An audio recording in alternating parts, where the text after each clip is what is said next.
Senator Trillanes, Congressman Acop, may I know the basis for the invitation that we sent to Senator Trillanes for today's committee hearing?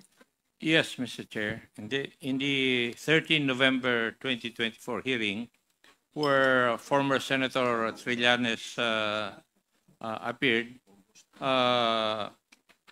he was required to present evidence suggesting links between the Duterte family and drug lords.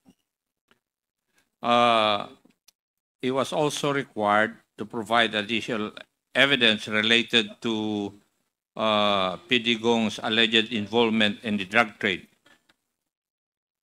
and to present documents purported to show money trails linked to drug proceeds, and details on the various cases filed by the Honorable former Senator Trillanes, including plunder and illegal drug smuggling charges.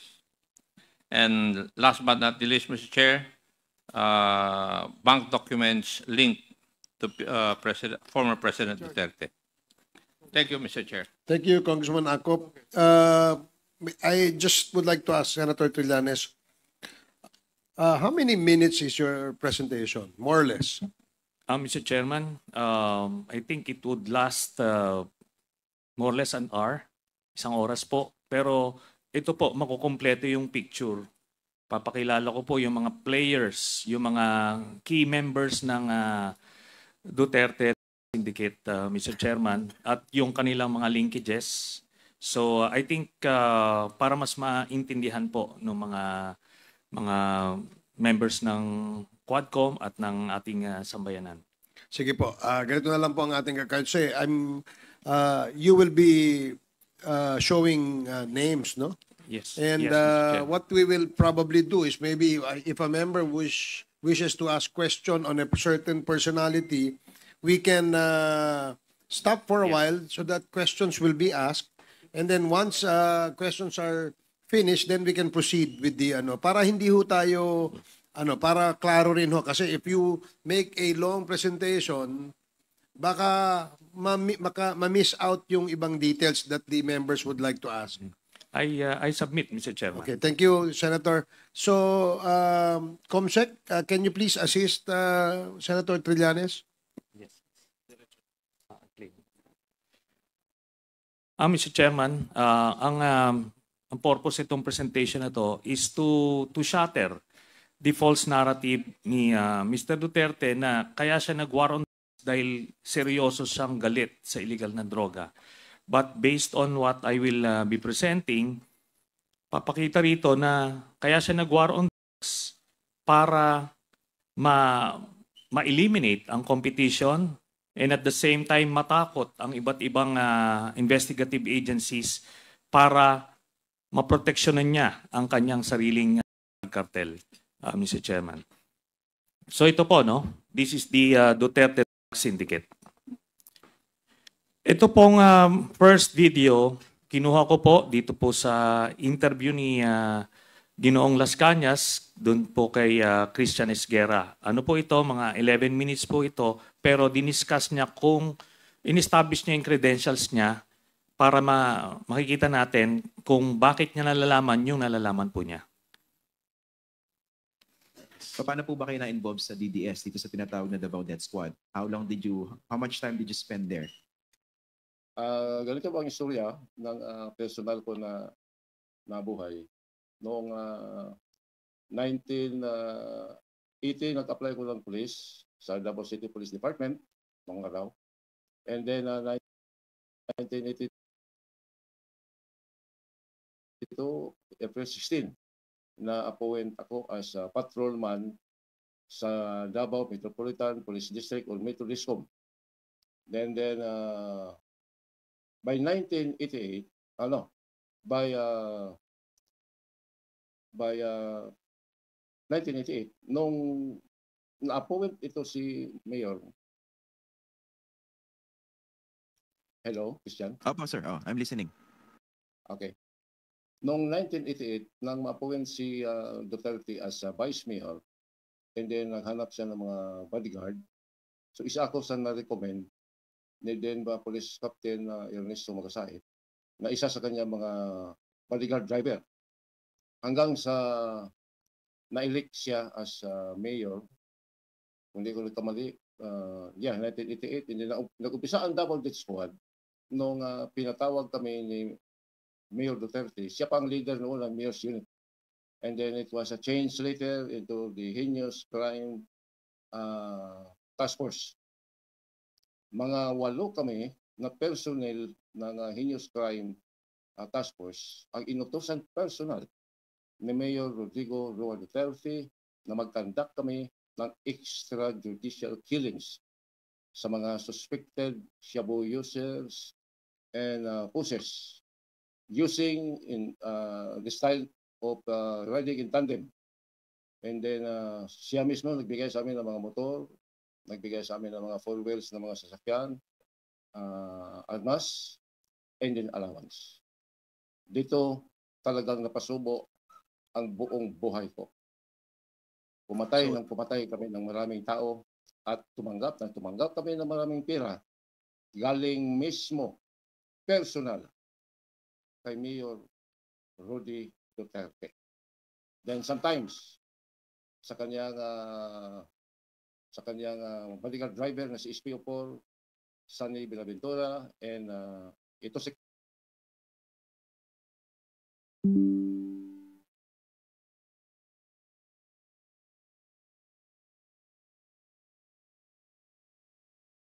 Christopher Bongo, na sa akin lang, Christian, sabihin ko sa inyo, nung ako ang nag-lead sa team ng heinous crime investigation, double death squad.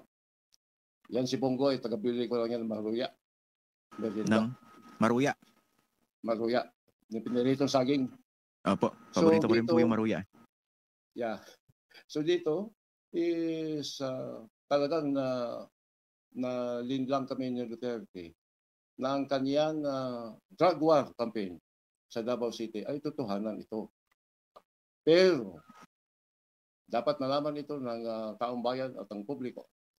Nung mag-start na yung kidnap or ransom program ng war on drugs ni Mayor Rodrigo Duterte sa Davao City, nawala na ang belief dito. Nawala dahil na ang mga sorry? Nawala na po yung? Gi-allow kami, nawala ang belief ko sa kanya dahil gi-allow niya kami na yung mga suspected shabu users and pushers sa Davao City ay dapat kidnapin ng grupo namin para lang mag-multiply yung funds namin for operation ng Davao Death Squad.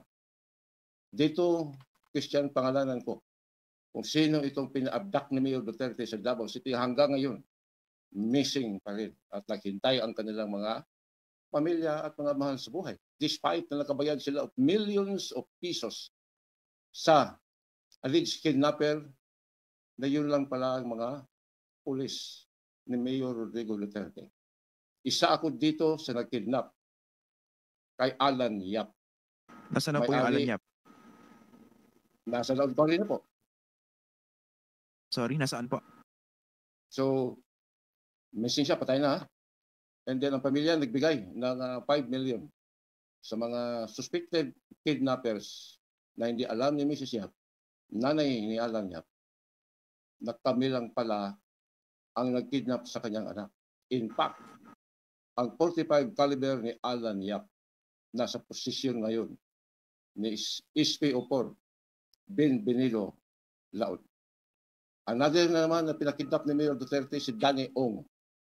Si Danny Ong ay anak na may-ari ng 3-in-1 Trading Corporation sa Barangay Obrero sa Davao City.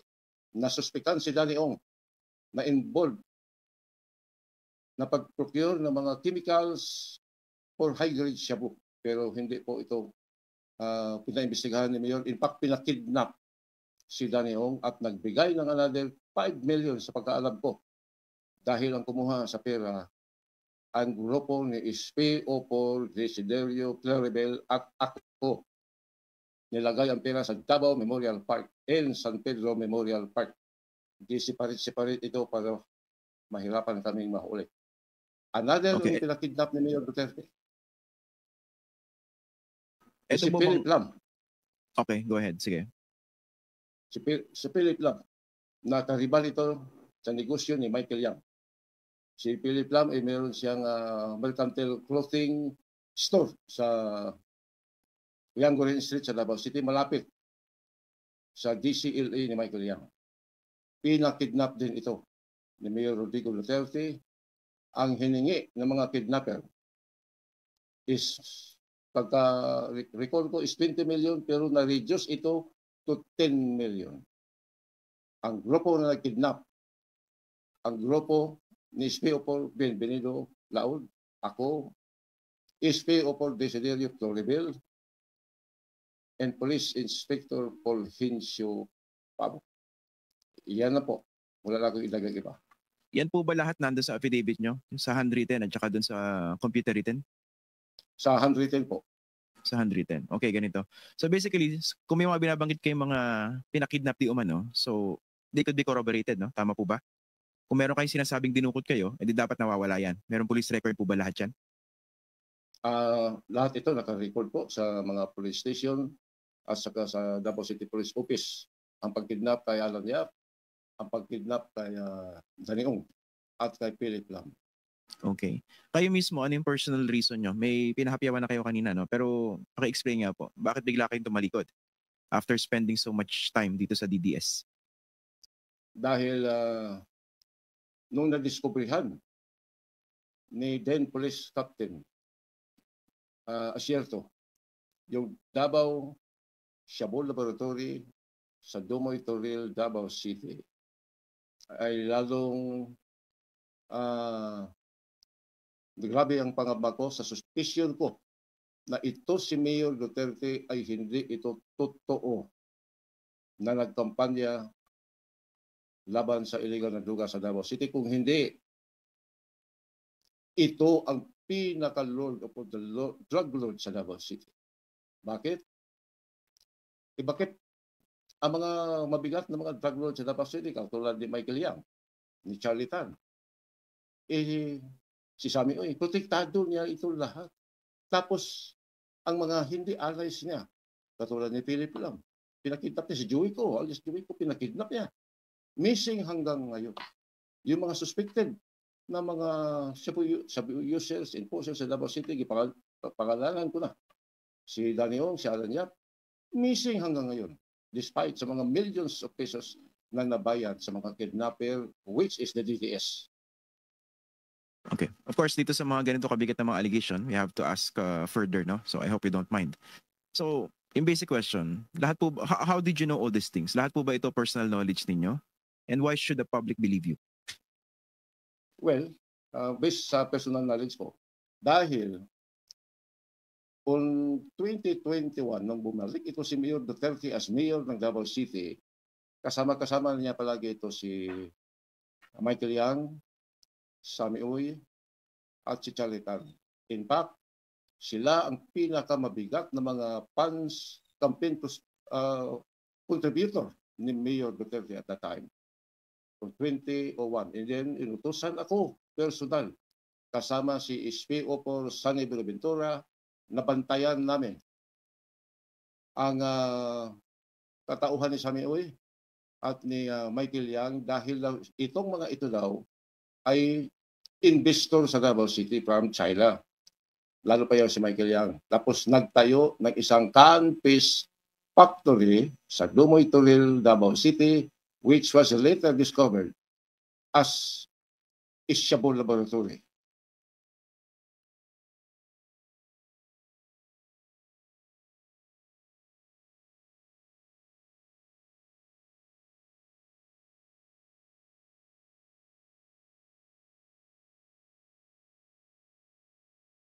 Paano po ba kayo na-involved sa DDS dito sa tinatawag na Davao Death Squad? How much time did you spend there? Ganito po ang istorya ng personal ko na. Is there any chance, sir, na pwede nyo ma-divulge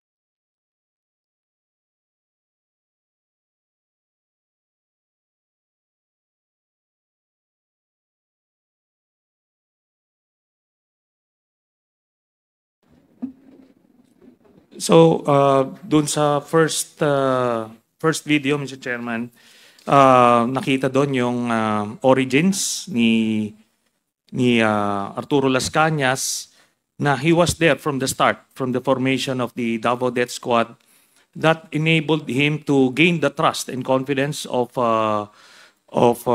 Duterte, na pinagtitiwalaan siya dun sa mga special operations.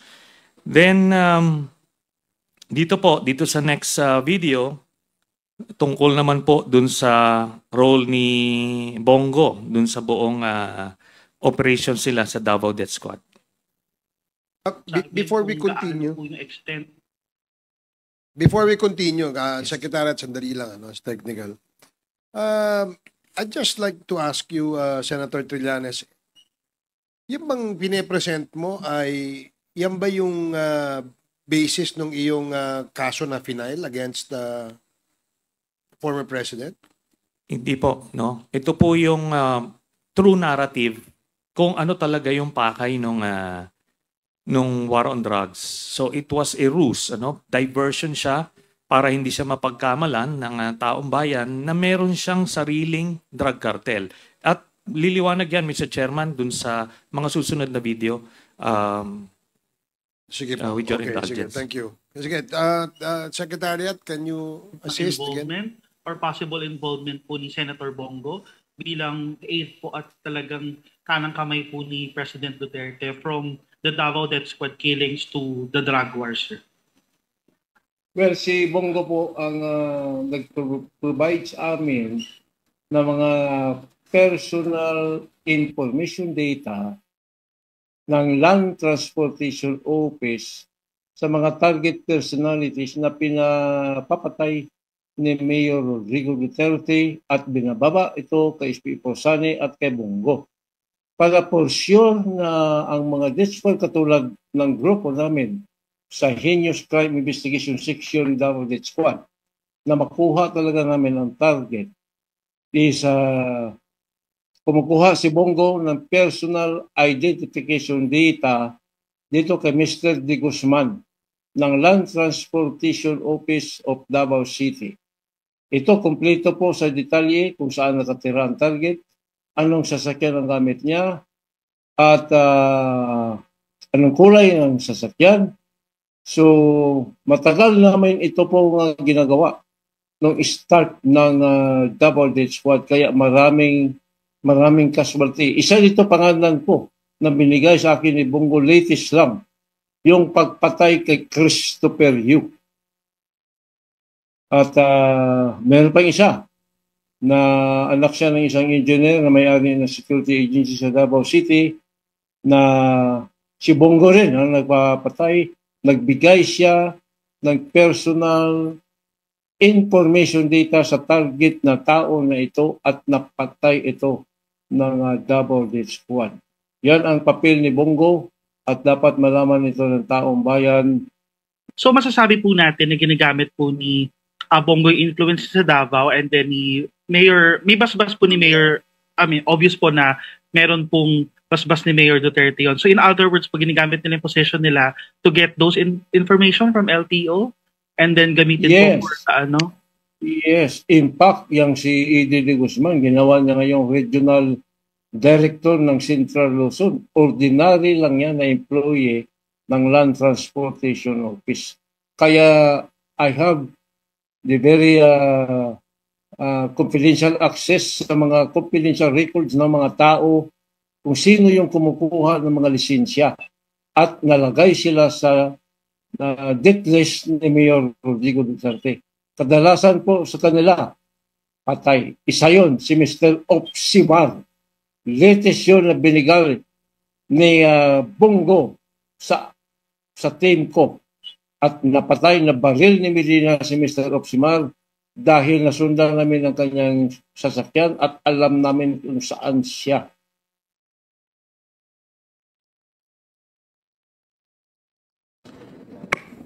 Dito, Mr. Chairman, nakita yung modus nila kung paano. And in fact, he named names, no? At mabe-verify ito Is there any chance, sir, na a lowly employee noon sa Davao. Noong naging presidente si Duterte, ginawang regional director sa LTO ng Central Luzon.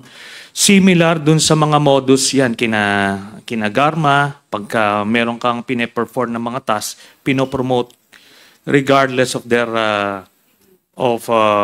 level of competence. Sige, Mr. Chair. Hindi nyo ma-divulge sa amin kung gaano po Next video. Ayan. Kamakailan po, Mr. Las Cañas, ay nagkaroon po kayo ng interview kay Ginoong Antonio Montalban ng Vera Files, kung saan po nabanggit mo na si former President Duterte ay Lord of all drug lords. Paano mo nasabi ito? Drug lords. Yeah, kasi ang lahat po ng mga drug lords sa Davao City ay personal ko pong kakilala at ito po ay mga allies po ni Rodrigo Duterte.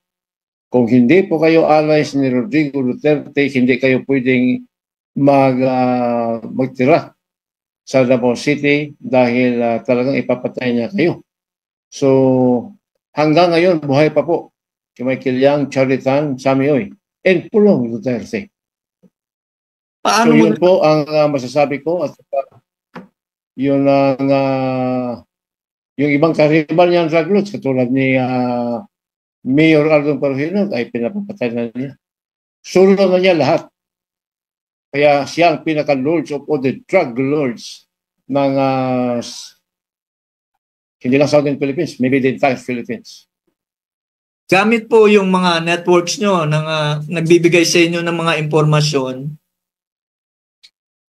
tingin nyo ba tuloy pa rin ang operasyon nitong mga nabanggit mong pangalan, mga personalidad, hinggil sa illegal drugs? Yes po, sa Davao City po at Davao Region. Sino-sino pa pong involved? Ang tingin nyo, bukod sa nabanggit ng pangalan, si dating Pangulong Rodrigo Duterte, Michael Yang, Sammy Uy at Charlie Tan, yes. Meron pa po bang iba? Siyempre po, sa mga hangay ng kapulisan, lalo pa si Police Colonel Wilkins Villanueva na nagbibigay sa kanya ng mga pangalan, bogus na mga pangalan, target personalities kuno, sa kanyang bogus na war on drugs, sa kanyang death list. At isa pa, siyempre, si Police Colonel na ngayon ay 5-star Senator Ronald Bato de la Rosa. Involved yan sila.